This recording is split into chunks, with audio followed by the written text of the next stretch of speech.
और इस वक्त की बड़ी खबर आपको बता दें, हरियाणा बीजेपी ने अपने उम्मीदवारों की दूसरी सूची भी जारी कर दी है। इस वक्त की बड़ी खबर, हरियाणा बीजेपी ने दूसरी सूची अपने उम्मीदवारों की जारी की है। 21 उम्मीदवारों के नामों का ऐलान किया है और जुलाना से विनेश फोगाट के खिलाफ कैप्टन योगेश वैरागी को भारतीय जनता पार्टी ने टिकट दिया है। जुलाना विधानसभा से कांग्रेस की टिकट पर चुनाव लड़ रही है रेसलर विनेश फोगाट, जिनका मुकाबला बीजेपी के कैप्टन योगेश वैरागी से होगा। जय भगवान शर्मा डीडी को पेवा से एक बार फिर भाजपा ने टिकट दिया है। यहां पर विवाद था, टिकट लौटाई गई थी पेवा के उम्मीदवार की तरफ से, लेकिन अब जय भगवान शर्मा डीडी को टिकट दिया है। नरवाना से कृष्ण बेदी को टिकट दिया है। रिजर्व सीट है नरवाना सीट, जहां से कृष्ण बेदी को पार्टी ने टिकट दिया है। दूसरी लिस्ट बीजेपी की जारी हुई है। बीजेपी ने दूसरी सूची में 21 उम्मीदवारों के नामों का ऐलान किया है। नारायणगढ़ से पवन सैनी को टिकट दिया है, पेहवा से जय भगवान शर्मा, डीडी शर्मा जिनको कहा जाता है, पुंडरी से सतपाल जांबा, असंध से योगेंद्र राणा को टिकट दिया है। असंध सीट पर भी काफी विरोध होता नजर आ रहा था, कई दावेदार थे और अब असंध से योगेंद्र राणा को टिकट दिया है। गन्नौर से देवेंद्र कौशिक, गन्नौर से देवेंद्र कौशिक, राय से कृष्णा गहलावत, बड़ौदा से प्रदीप सांगवान, जुलाना से कैप्टन योगेश बैरागी, नरवाना से कृष्ण कुमार बेदी, डबवाली से सरदार बलदेव सिंह मांगियाना, एलनाबाद से अमीर चंद मेहता। एलनाबाद में भी कई दावेदारों को तगड़ा झटका दिया है भारतीय जनता पार्टी ने। अमीर चंद मेहता को चुनाव मैदान में उतारा है, जहां से गोविंद कांडा उपचुनाव लड़े थे और मीनू बेनीवाल भी इस बार बीजेपी की टिकट के दावेदारों में शामिल थे, लेकिन एलनाबाद सीट से अमीरचंद मेहता को बीजेपी ने टिकट दिया है। रोहतक से हाई प्रोफाइल सीट रोहतक, जहां से मनीष ग्रोवर पर फिर से पार्टी ने दांव खेला है। नारनौल से ओम प्रकाश यादव, बावल से कृष्ण कुमार, साथ में पटौदी से बिमला चौधरी कृष्ण कुमार, जिन्होंने अभी इस्तीफा दिया था और उनको टिकट दिया है पार्टी ने। नू से संजय सिंह, फिरोजपुर झिड़का से नसीम अहमद, पुन्हाना से एजाज खान, हथिन से मनोज रावत को टिकट दिया है। होडल से हरिंदर सिंह राम रतन, उदयभान से इनका मुकाबला कांग्रेस के उम्मीदवार, बड़खल से धनेश अदलखा को पार्टी ने टिकट दिया है। एक और लिस्ट भारतीय जनता पार्टी की तरफ से दूसरी सूची में 21 उम्मीदवारों के नामों का ऐलान किया है। मेरे सहयोगी अंकित दुदानी जुड़ गए हैं। अंकित, भारतीय जनता पार्टी ने 21 और उम्मीदवारों के नामों का ऐलान कर दिया और कई ऐसे नाम हैं जो इस सूची में चौंकाने वाले जरूर हैं। है इसके अंदर, क्योंकि नाम जो हैं बड़े चौंकाने वाले नाम सामने हैं। आप देखिए कि नारायणगढ़ से पवन सैनी को टिकट दे दिया गया है, जबकि लाडवा से वो विधायक रहे थे, तो लाडवा से खुद मुख्यमंत्री आ गए हैं, तो अब उनको टिकट जो है नारायणगढ़ से थमा दिया गया है। अब नारायणगढ़ से पवन सैनी लड़ते हुए नजर आएंगे। वहीं पेवा की अगर बात करें तो पेवा से जय भगवान शर्मा, डीडी शर्मा जो थानेसर से टिकट मांग रहे थे, लेकिन उनको अब पेवा टिकट दे दिया गया है, क्योंकि कंवलजीत सिंह अजराना जो हैं उन्होंने चुनाव लड़ने से मना कर दिया है। और पुंडरी से जो सतपाल जांबा है, वो नया चेहरा जरूर है लेकिन मजबूत चेहरा है, उनको टिकट दिया गया है। असम से जिला अध्यक्ष के ऊपर दाव खेला है, योगेंद्र राणा को टिकट दिया गया है, जबकि जो बात की जा रही थी कि जिले राम शर्मा को वहां से दावेदार थे, वहीं बख्शी सिंह विर्क वहां से दावेदार थे। कई दावेदार थे अंकित, इस सीट पर तो बहुत दावेदार थे। बिल्कुल कई दावेदार थे और वीरेंद्र को जो कौशिक हैं वो दावेदार थे, तो कहीं ना कहीं उनको दरकिनार करते हुए जिला अध्यक्ष जो है करनाल के योगेंद्र राणा पर दाव खेला है। वहीं गन्नौर की बात करें तो गन्नौर में भी रमेश कौशिक के भाई देवेंद्र कौशिक हैं, उन पर दाव खेला है पार्टी ने, जबकि देवेंद्र कात्यान जो कि लगातार लगे हुए थे, पिछली बार भी मनोहर लाल जो सीएम थे उनके कहने से उन्होंने चुनाव नहीं लड़ा था, लेकिन अब की बार पूरी उम्मीद थी उनको कि वो टिकट उनको मिलेगी, लेकिन एंड टाइम पे उनकी भी टिकट कट गई और उन्होंने निर्दलीय चुनाव लड़ने का भी वो ऐलान कर चुके हैं। हाँ, वहीं अगर बात की जाए राई से, तो राई से मोहनलाल बडोली जो कि खुद प्रदेश अध्यक्ष हैं अभी, और उन्होंने चुनाव लड़ने से मना कर दिया था, तो वहां कृष्णा गहलावत पर दाव खेला है पार्टी ने। और कृष्णा गहलावत कहीं ना कहीं मजबूत भी हैं और भूपेंद्र सिंह हुड्डा से भी कहीं ना कहीं रिश्तेदारी है, और लेकिन काफी मजबूत कृष्णा गहलावत मानी जाती है।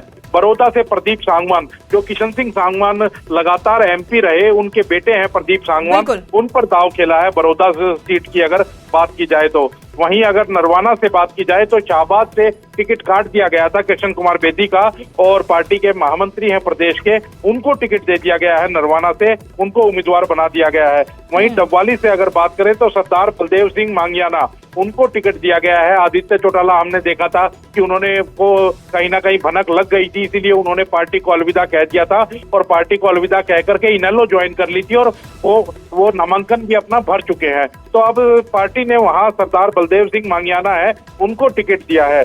वहीं ऐलनाबाद से बात की जाए तो अमीर चंद मेहता को उम्मीदवार बनाया है, जबकि वहां से मीनू बेनीवाल का नाम लगातार चल रहा था कि मीनू बेनीवाल वहां से प्रबल दावेदार हैं। वहीं गोविंद कांडा की अगर बात करें तो गोविंद कांडा भी वहां से चुनाव लड़ चुके हैं और प्रबल दावेदार थे, लेकिन उन सबको हटा करके अमीर चंद मेहता को वहां से कहीं ना कहीं उम्मीदवार बना दिया है। रोहतक की बात करें तो रोहतक पर मनीष ग्रोवर पर एक बार फिर से पार्टी ने दांव खेल दिया है।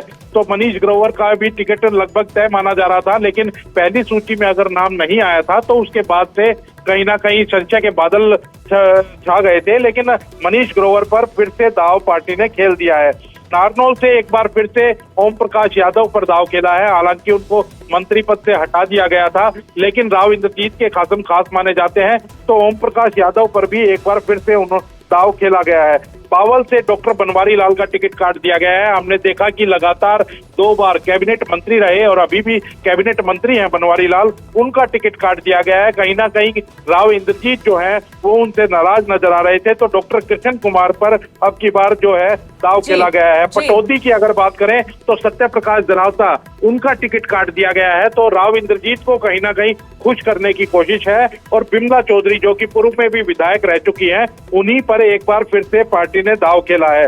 नूह से संजय सिंह को उम्मीदवार बनाया गया है, तो कहीं ना कहीं नूह की जहां सोना से उनकी टिकट काट दी गई थी, तो नूह से उनको उम्मीदवार बना दिया गया है। तो पार्टी का काफी विरोध कर रहे थे और अपनी बैठकें भी बुलाई संजय सिंह ने। अंकित आप मेरे साथ बने रहेगा, आगे चर्चा करेंगे हम इस पूरी सूची पर और एक एक सीट पर उम्मीदवारों को लेकर चर्चा करेंगे। रवि मिश्रा मेरे सहयोगी जुड़ गए हैं।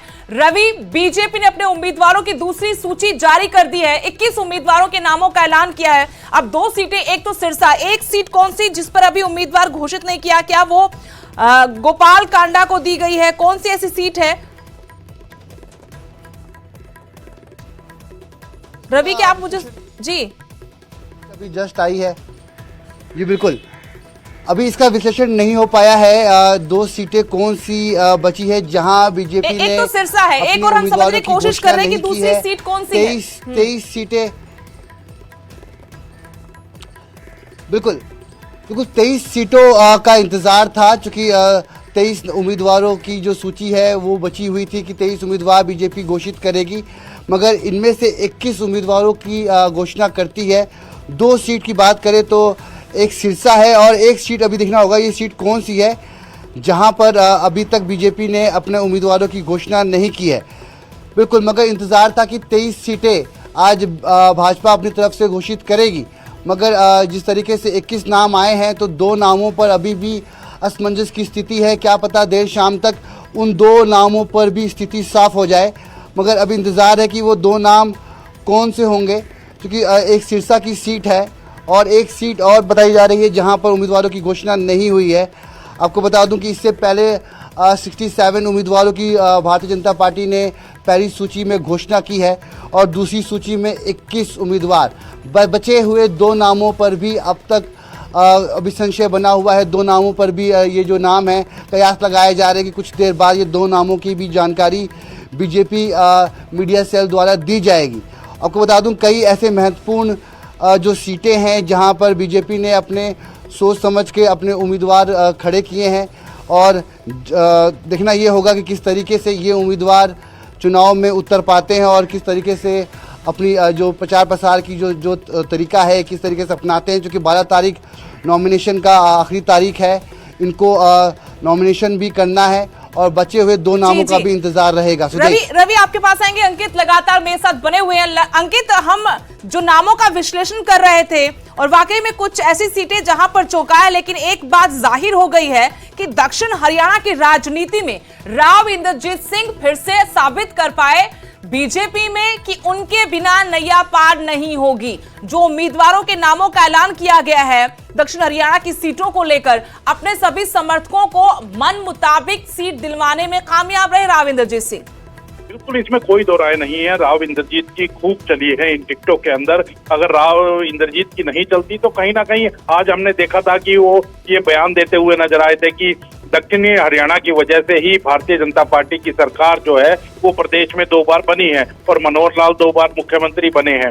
तो हालांकि वो खुद का मुख्यमंत्री का दावा भी करते हुए नजर आए, लेकिन हम कह सकते हैं कि काफी सीटें जो राव इंद्रजीत के हिसाब से दी गई हैं, वो पटौदी की सीट की बात करें, वो रेवाड़ी की सीट की बात करें, कोसली की सीट की बात करें, बावल की सीट की बात करें, नारनौल की सीट की बात करें या फिर अटेली मंडी की सीट की बात करें, तो कहीं ना कहीं ये सारी सीटें जो हैं वो राव इंद्रजीत के हिसाब से दी गई हैं, उनके कहने पर दी गई हैं और इसीलिए कहीं ना कहीं वो उत्साहित भी नजर आ रहे हैं। अब देखना होगा कि इसमें से कितनी सीटें जो है भारतीय जनता पार्टी जीत के आती है और क्या रहता है, अभी वो 8 अक्टूबर को पता चलेगा। लेकिन जो बदलाव किए गए हैं वो काफी बड़े बदलाव जो है कर दिए गए हैं और ऐसी सीटों पर बदलाव हुए अंकित, जहां पर पहले से बड़े बड़े दावेदार थे, लंबी फहरिस्त दावेदारों की, तो बगावत भी निश्चित नजर आ रही है। आप बने रहिएगा मेरे साथ। धीरेन्द्र चौधरी जुड़ गए हैं रोहतक से। धीरेन्द्र, अगर सिर्फ रोहतक की बात करें तो हॉट सीट है। मनीष ग्रोवर को लेकर ये अटकलें लगाई जा रही थी कि एसपी को धमकी देने का मामला उनके खिलाफ जा सकता है। जो पिछले दिनों रोहतक में विवाद हुआ उसकी वजह से उनकी सीट को होल्ड कर लिया गया है, लेकिन मनीष ग्रोवर पर ही फिर से भरोसा जताया गया है। देखिए सुदेश, मनोहर लाल खट्टर की गुड बुक में है। मनीष ग्रोवर जब वो मुख्यमंत्री थे तब उनको भी सुपर सीएम कहा जाता था और ये अंदाजा नहीं था कि जो 67 कैंडिडेट्स की पहली लिस्ट आएगी उसमें मनीष ग्रोवर का नाम नहीं होगा। काफी अचरज की बात थी और उसके बाद ये कयास लगाए जा रहे थे कि शायद इस बार बड़बोलेपन के चलते मनीष ग्रोवर की टिकट कटेगी, लेकिन आखिरकार वो टिकट पाने में कामयाब भी रहे। अगर आसपास की भी बात करें तो वहां पर भी काफी चौंकाने वाले नाम हैं। सबसे बड़ा है बड़ौदा में प्रदीप सांगवान का। ये किशन सिंह सांगवान के बेटे हैं और हालांकि पूरी पिक्चर में नजर नहीं आ रहे थे और बड़ौदा से कई ऐसे बड़े दावेदार थे भारतीय जनता पार्टी के जो चाहते थे कि उनको टिकट मिले। गोहाना से कोशिश की थी योगेश्वर दत्त ने, फिर बड़ौदा से भी कोशिश की लेकिन उनको नहीं मिली। प्रदीप सांगवान का कहीं नाम नजर नहीं आ रहा था लेकिन प्रदीप सांगवान को टिकट दी। ऐसा ही राई के अंदर कृष्णा गहलोत को भी टिकट मिल गई भारतीय जनता पार्टी की तरफ से। तो कई प्रयोग भी किए हैं भारतीय जनता पार्टी ने। देखना यह कि कितने भारतीय जनता पार्टी ने उसको जरा समझने की कोशिश करेंगे धीरेन्द्र आपसे। यहां पर बिल्कुल जातीय समीकरणों को समझते हुए बीजेपी ने इस बार अपना उम्मीदवार उतारा है। लग रहा है कि लोकसभा चुनाव में जो हार मिली उसके बाद समझ रही है बीजेपी की अगर जाट जाति से अगर किसी को उम्मीदवार बनाया जाए तो पार्टी को इसका फायदा हो सकता है।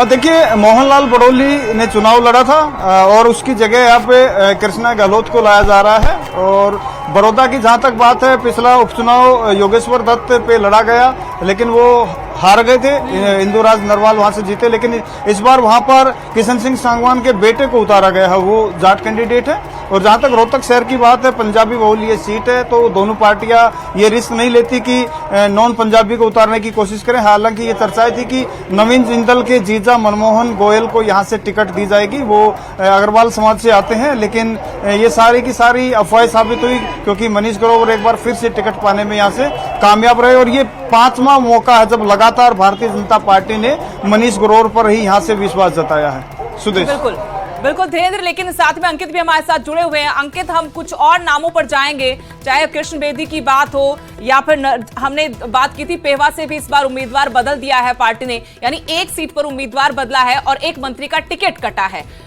कुल मिलाकर बीजेपी जो 67 उम्मीदवार पहले से उतार चुकी थी उसके बाद फूंक फूंक कर कदम तो रख रही है, लेकिन मुझे लगता है जिस तरीके से उम्मीदवार आए हैं सामने, 21 नए नाम सामने आए हैं, उसमें अभी मुश्किलें कम नहीं होगी। सीट के ऊपर कई दावेदार हैं और कई दावेदार हैं तो कहीं ना कहीं मुश्किल जरूर होती है। हमने देखा कि आप देखिए कि एक नाम चौंकाने वाला है कि बड़खल से सीमा त्रिखा की टिकट काट दी गई है, जो कि अभी प्रेजेंट में मंत्री थी हरियाणा सरकार में, जो स्कूल शिक्षा मंत्री थी, लेकिन उनकी टिकट काट दी गई है। धनेश अदलखा, उनको टिकट दी गई है। धनेश अदलखा उसके ऊपर काफी केस भी चले और कहीं ना कहीं उनको वो अपने इस कोऑपरेटिव वाले जो केस के अंदर वो भाग भी गए थे, बाद में निकल करके सामने आए। तो कहीं ना कहीं इस टिकट के ऊपर हम कह सकते हैं कि कृष्णपाल गुर्जर की चली है और कृष्णपाल गुर्जर चाहते थे कि दिनेश अदलाका को टिकट मिले। हालांकि जो उनके कृष्णपाल गुर्जर अपने बेटे के लिए भी टिकट चाहते हैं और अभी वो टिकट होल्ड कर रखी है। अभी भी उस टिकट का ऐलान इसमें नहीं किया गया। इस लिस्ट में जो बाकी 6 सीट होल्ड करी है उसमें कृष्णपाल गुर्जर के बेटे की भी टिकट है। तो अब उनके बेटे को टिकट मिलती है या नहीं मिलती है वो अभी देखना होगा। नूह से अगर बात करें तो जाकिर हुसैन लगातार पार्टी के लिए काम करते रहे। हमने देखा कि वक्फ बोर्ड के चेयरमैन उनको बनाया गया, लेकिन उनकी भी टिकट काट दी गई है और नूह से कहीं ना कहीं संजय सिंह को एडजस्ट कर दिया गया है। संजय सिंह सोहना से पहले अभी विधायक थे और मंत्री भी थे सरकार के अंदर, तो उनका विरोध हमने देखा ही था कि किस तरह से राजपूत समाज विरोध कर रहा था।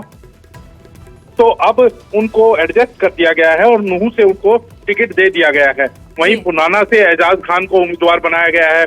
फिरोजपुर जिरका से नसीम अहमद जो कि इनेलो छोड़ करके 2019 में भारतीय जनता पार्टी में आए थे, तो उनको उम्मीदवार बनाया गया है।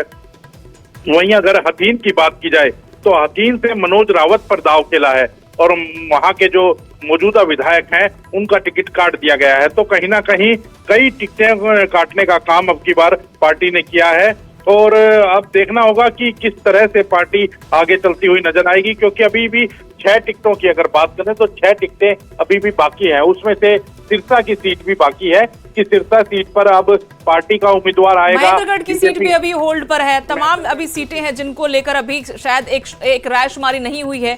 धीरेन्द्र, अगर हम बात पहले अंकित के साथ कर रहे थे कि गुरुग्राम में अगर हम बात करें दक्षिण हरियाणा की, तो वहां पर जितनी भी सीटें इस लिस्ट में भी आई हैं, कुल मिलाकर राव इंद्रजीत सिंह की तरफ से जितनी पैरवी की गई थी अपने समर्थकों की, तो आलाकमान ने मुहर लगाई है। चाहे बावल हो, पटौदी हो, नारनौल हो, सभी जगह अपने समर्थकों को टिकट दिलवाने में कामयाब रहे राव इंद्रजीत सिंह।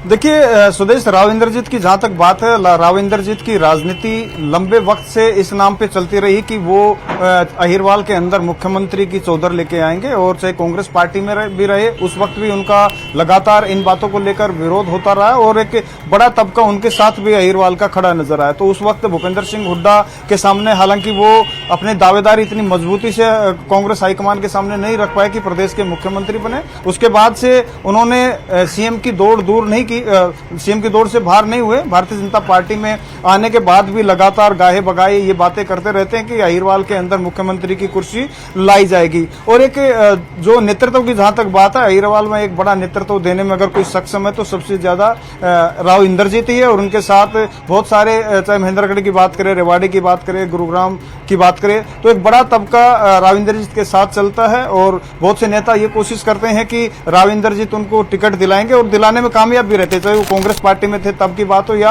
अब की बात हो। तो कहीं ना कहीं एक बड़ा चेहरा है राव इंद्रजीत, तो भारतीय जनता पार्टी भी उनको नाराज नहीं करना चाहती। अब देखिए कि भारतीय जनता पार्टी की नीति थी कि जब परिवार से एक व्यक्ति ही राजनीति में होगा, परिवारवाद को बढ़ावा नहीं देंगे। अब भारती राव को भी टिकट देनी पड़ेगी। तो कहीं ना कहीं इसमें कह सकते हैं कि भारतीय जनता पार्टी ने एक नया प्रयोग हरियाणा में किया है, जो आमतौर पर परिवारवाद से दूर रहने की बात करते थे और बार बार ये मंचों से ये बातें भी आती थी कि भारतीय जनता पार्टी परिवारवाद को बढ़ावा नहीं देती, बल्कि जितनी क्षेत्रीय पार्टियां हैं या फिर कांग्रेस पार्टी है वो सब परिवारवाद को बढ़ावा देती है। तो कहीं ना कहीं भारतीय जनता पार्टी ने ना दल बदलुओं से और ना ही परिवारवाद से। जी